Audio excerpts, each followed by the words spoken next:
welcome to Casitas Plants. My name is Berenice, and today we're going to be talking about my Scindapsus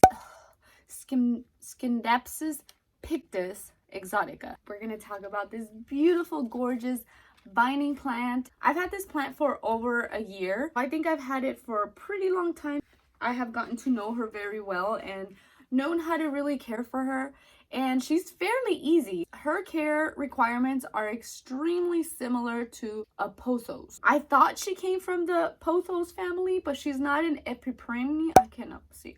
These are so hard to pronounce, but that's what a pothos is.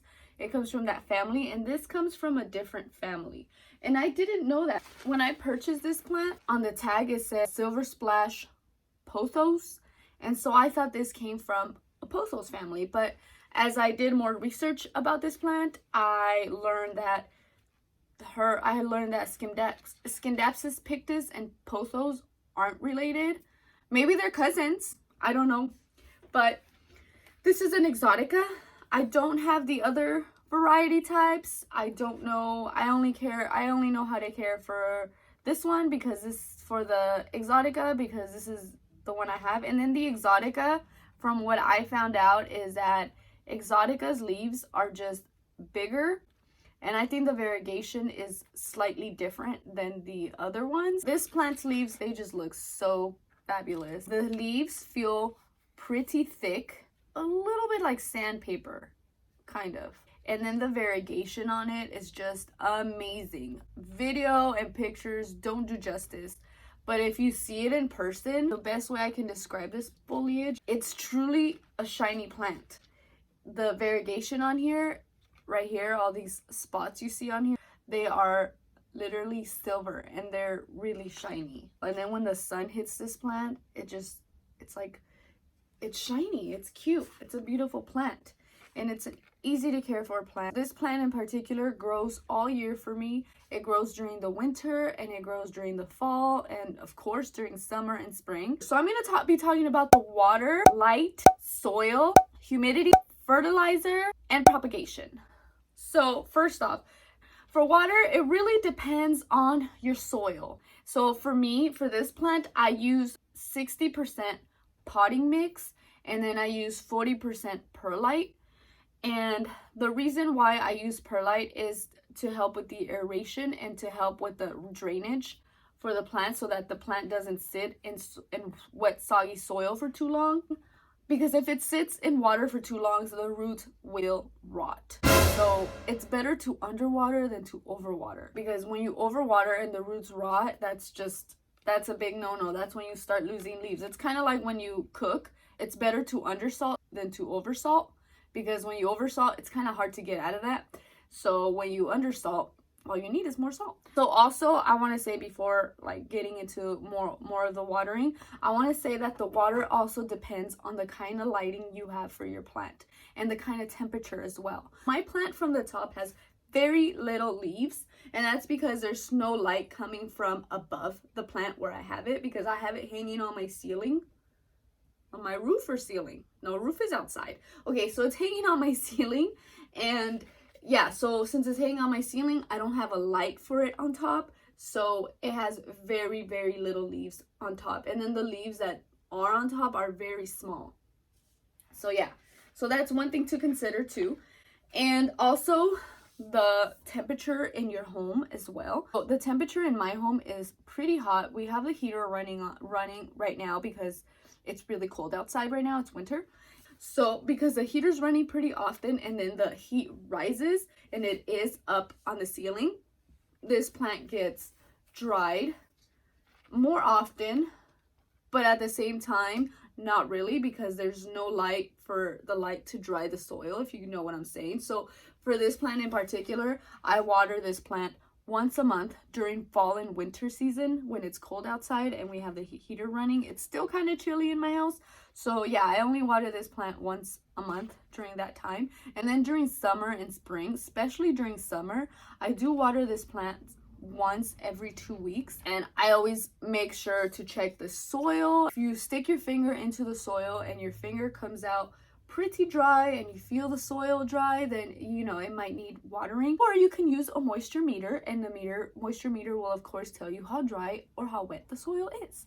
And another way to know when to water your plant is this plant in particular will let you know it needs water. So what these leaves tend to do is they tend to curl.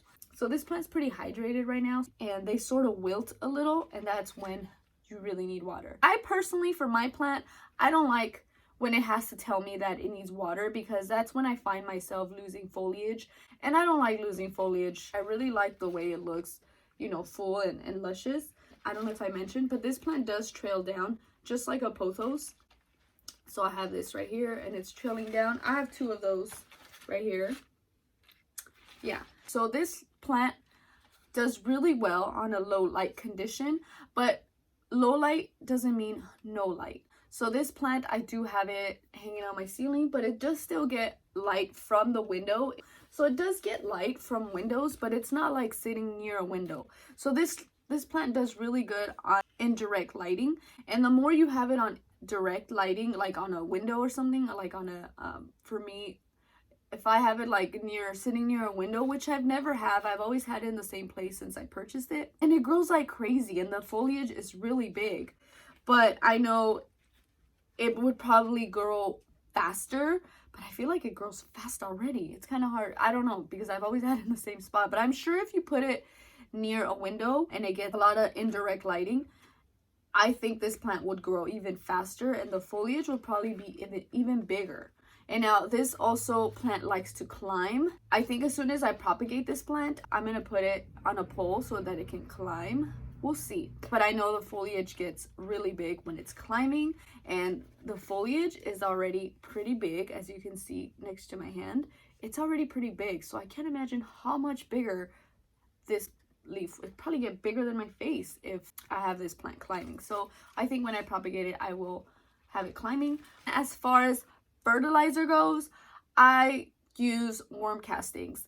So I usually just sprinkle worm castings on top of the plant and then just water it like normal, and that's a very natural fertilizer for the plant. Also, I bottom water this plant during winter and fall because that's when I have a lot of fungus gnats, and fungus gnats I don't really have an issue with, like as far as like my plant's health. But what I don't like is just, they're just flying everywhere, and I just personally don't like it. So what I do with my plants, I tend to bottom water during winter and fall, and then during summer and spring, I do top water. And that has been helping the fungus gnat situation with my plants. But when I do fertilize this plant, I will water from the top, and usually I fertilize during summer and spring.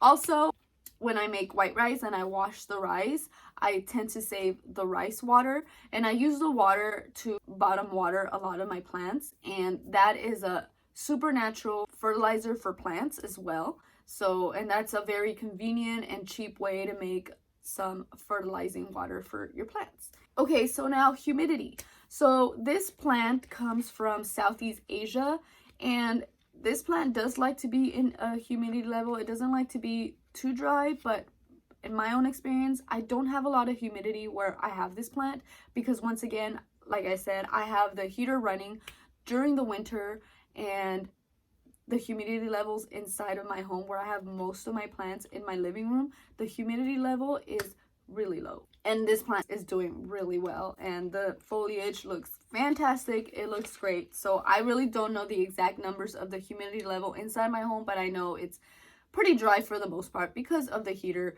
and because it is winter. And yeah, so now I'm going to show you guys how I'm able to propagate this plant. This plant can be propagated in water and in soil. I personally have never propagated this plant, but I do hear that this plant takes a long time to start rooting, and once it starts rooting, it just takes off. But we'll see about that. I'll be sure to keep you guys updated on the propagations as well in upcoming videos. Let's get into the propagation part of this video, guys. Let's start the propagation process.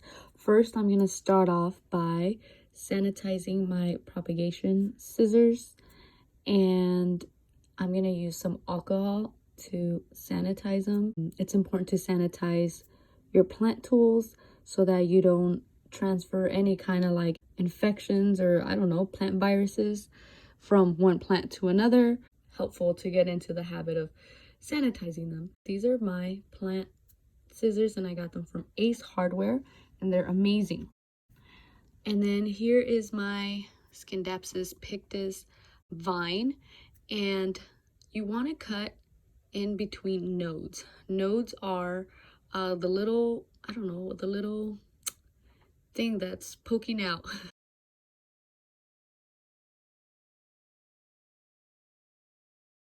That's where the roots are gonna come out of, and you want to cut in between those. And then if one of the nodes doesn't have a leaf, you can still propagate that particular node, and it's best to do it in sphagnum moss. I've never done this before, but I've seen videos of other people doing it and they've propagated successfully with just a node without the leaf. But I'm not going to cut that node. I'm just going to propagate these two leaves together. And then I'm just going to use this cute little mason jar I have right here. And I'm just going to fill it up with water. And I will put all of my nodes in there with the leaves. And yeah, this is going to take a while to propagate. I'm sure I've never propagated a Scindapsus Pictus before. This is my first time. And I heard it takes a long time, but it's okay. And also, I don't recommend propagating during fall and winter. It's best to propagate during summer and spring, but for the sake of this video, I'm propagating now. Alright guys, so I hope you guys enjoyed this video. I hope you guys learned how to care for a Scindapsus Pictus exotica, and I hope you guys pick one up at your local nursery, and I hope you guys enjoy her as much as I enjoy mine, and I hope you guys have such a wonderful day. So give this video a thumbs up and please consider subscribing so that you can be a part of my casita and my plantitas. I love you guys. Adios.